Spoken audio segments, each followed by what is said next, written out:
ভুল করেও যদি ডেটল খেয়ে ফেলেন তাহলে কি হবে, আর চায়নার লোকেরা নিজেদের মুখে এমন রকমের চাটনি কেন পড়ছে, আর হ্যাঁ আপনারা কি এমন কোন গাছের সম্পর্কে জানেন যার ফল পেকে পড়ার পর কোনো বোমের মতন ফাটে, আর বিএমডব্লিউর ফুল ফর্মই বা কি হয়, তো জানবো এমনই সব নলেজেবল ফ্যাক্ট, তাই আর দেরি না করে चलिए शुरू करते हैं।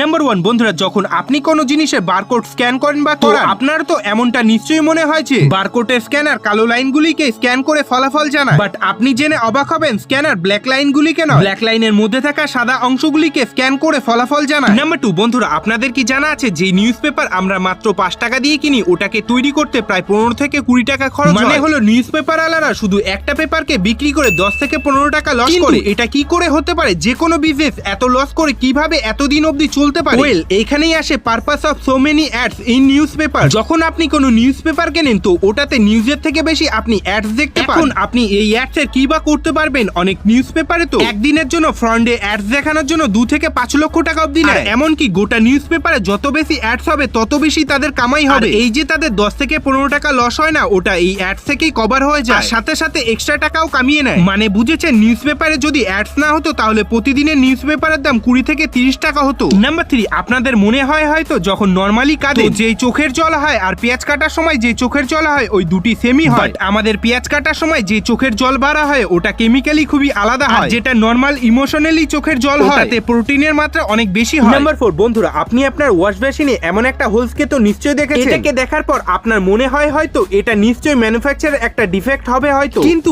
এমনটা সত্যি নয়। বাট আপনার কি এই হোলসের পেছনে আসল পারপাস জানা আছে? চলুন আমি আপনাদের বলে দিই। আসলে বন্ধুরা, এই এক্সট্রা হোলস দেওয়ার পেছনে দুটি পারপাস আছে। প্রথমটা হলো এই হোলস ওয়াশ বেসিনের জলের ওভারফ্লোটাকে আটকে দেয়, যখন ওয়াশ বেসিনের জল বেশি বেড়ে যায় তখন এই ফুটো দিয়ে জল বাইরে চলে যায়। আর দ্বিতীয়, এই হোলস এয়ার পাস করতে সাহায্য করে, কারণ কোন রকমের ব্লকেজকে যেন আটকাতে পারে। নাম্বার 5, আপনার কি জানা আছে খুবই রিয়ার সিচুয়েশনে আইসল্যান্ডের ব্ল্যাক স্যান্ড বিচে একটা খুবই পাওয়ারফুল স্টর্ম ক্রিয়েট হয়, যেটা চলার ফলে এই ব্ল্যাক স্যান্ড যখন কোনো জমে থাকা বরফের উপর দিয়ে পাস হয় তখন এমনটা মনে হয় যে আপনার পায়ের নিচ থেকে বালি নয় বরং একটা খুবই অ্যামেজিং ব্ল্যাক সি বয়ে যাচ্ছে। এখন বন্ধুরা, এই সিচুয়েশনটা খুবই রেয়ার কন্ডিশনে জেনারেট হয়, তাহলে তো এই চ্যানেলে আসাটা তো বানতা হে। বন্ধুরা, এখন আপনার স্ক্রিনে যে ভিডিও ক্লিপসটা দেখছেন এটা আইসল্যান্ডে উইন্টার সিজনে আসা স্যান্ড স্টর্মকে দেখানো হচ্ছে, যেটাতে আপনি পরিষ্কারভাবে দেখতে পারেন কিভাবে এই কন্ডিশনে এমনটা মনে হয় যে আপনি কোনো জমে থাকা বরফের উপরে নয় বরং বয়ে যাওয়া ব্ল্যাক সির মধ্যে দাঁড়িয়ে আছে। বাই দ্য ওয়ে, এমনই আরো রেয়ার ইন্টারেস্টিং ভিডিও দেখার জন্য আমাদের চ্যানেলটিকে সাবস্ক্রাইব করে নেবেন। নাম্বার 6, আমাদের চেহারা ফটোর থেকে বেশি আয়নাতেই কেন ভালো লাগে? আপনাদের মনেও কখনো না কখনো এই প্রশ্নটা নিশ্চয়ই এসেছে, তাই না? আসলে বন্ধুরা, আমরা নিজেদের চেহারাটাকে শুধু আয়নার মধ্যে দেখেই অভ্যস্ত থাকি। আমাদের অভ্যাস হয় যে মিরর ইমেজ দেখার, বাট যখনই কেউ আমাদের ফটো তুলে নেয় তো তখন ওটা আমাদের মিরর ইমেজটাকে ফ্লিপ করে দেয়। মানুষদের মুখ সিস্টেমেটিক্যাল হয় না, তো যখন আমাদের মিরর ইমেজকে ফ্লিপ করা হয় তখন ফটো আর ইমেজের মধ্যে অনেক তফাৎ লক্ষ্য করা যায়। এই ডিস্ট্রাকশনটা আমাদের চোখে পড়ে, এই তফাৎটাই আমাদের চোখের ভালো লাগে না, আর এর জন্যই আমাদের ফটোস আমাদের মিরর ইমেজের থেকে অনেক অদ্ভুত মনে হয়। নাম্বার 7, জাপানের সিনকানসেন বুলেট ট্রেনের আওয়াজের জন্য লোকেরা কমপ্লেন করা শুরু করে, তো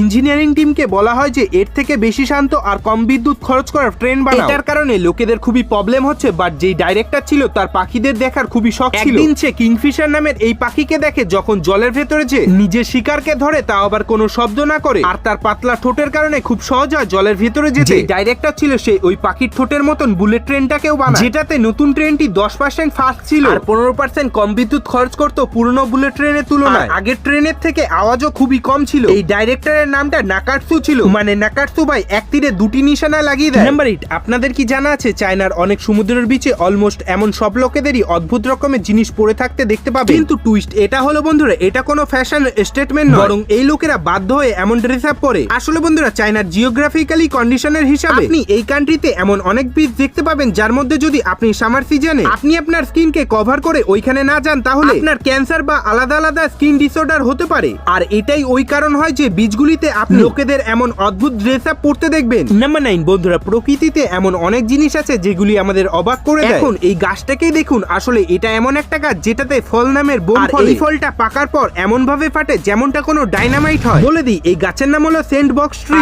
এই গাছগুলিকে নর্থ এন্ড সাউথ আমেরিকার সঙ্গে সঙ্গে অ্যামাজন রেন ফরেস্টেও পাওয়া যায়। বলে দিই যে এই গাছের ফলই শুধু খতরনাক হয় না, বরং এই গাছের প্রতিটা অংশই খতরনাক। এই গাছে ছালের উপরে ছুঁচলো কাটা হয় যেটা খুবই বিষাক্ত হয়। বলা হয় যে এর ফল পাকার পর অনেক স্পিডে ব্লাস্ট হয়। এমনটা কি এটা কোনো মানুষের আশেপাশে ফাটলে তাহলে এর কারণে ওই লোকের জীবনে যেতে পারে। নাম্বার 10, যদি ভুল করেও ডেটল পান করে ফেলেন তাহলে কি হবে? আসলে বন্ধুরা এর প্র্যাকটিক্যালি উত্তর জানার আগে আমাদের সবথেকে প্রথমে এটা জানতে হবে যে ডেটল বা এর মতন অ্যান্টিসেপটিক লিকুইডকে কি ধরনের কম্পাউন্ড দিয়ে বানানো হয়। আসলে বন্ধুরা ডেটলকে দু ধরনের কম্পাউন্ড দিয়ে বানানো হয়, প্রথমটা অ্যাক্টিভ, দ্বিতীয়টা ইনঅ্যাক্টিভ। এখন যদি ইনঅ্যাক্টিভ কম্পাউন্ডের কথা বলা হয় তো এর মধ্যে ক্যারামেল আইপ্রোপাইল অ্যালকোহল, পাইন অয়েল আর ওয়াটারের ব্যবহার করা হয়, যেটা কি আমাদের বডির জন্য বেশি ক্ষতিকারক নয়। কিন্তু যদি কথা বলা হয় এর অ্যাক্টিভ কম্পাউন্ডে তো এটাতে ক্লোরোজাইরিলিন নামের একটা অ্যারোমেটিক কম্পাউন্ড হয়, যেটা কি ডেটলকে বায়োলজিক্যালি অ্যাক্টিভ বানায়। এন্ড ইউজুয়ালি এর ব্যবহার সার্জিক্যাল ইনস্ট্রুমেন্ট পরিষ্কার আর ঘাতে থাকা ব্যাকটেরিয়াকে শেষ করতে করা হয়। তো এখন যদি ভুল করেও এই কম্পাউন্ড আমাদের বডির ভেতরে চলে যায় তো সবথেকে প্রথমে আপনার সেন্ট্রাল নার্ভাস সিস্টেমকে আঘাত করবে, যার কারণে আপনি একটা আলাদাই ডিপ্রেশনে চলে যাবেন আর আপনার আশেপাশে সব জিনিসই খুবই অদ্ভুত আর খুবই ডিমোটিভেট লাগবে। আর এর সঙ্গে সঙ্গে আপনার জিহ্বা আর এর আশেপাশে থাকা সফট স্কিনকে খুব বড় স্কেলে ঘা করতে পারে। শুধু এতটাই না, যদি এই কম্পাউন্ডটা খুব বেশি মাত্রায় আপনার বডির ভেতরে চলে যায় তাহলে এটা আপনার গ্যাস্ট্রোনাল ট্র্যাক আর লাংসে ইনফেকশন ক্রিয়েট করতে পারে। এর জন্য বলা হয় ডেটল বা ডেটলের মতন জিনিসগুলিকে বাচ্চাদের থেকে দূরে রাখার জন্য। তো আমাদের একজন সাবস্ক্রাইবার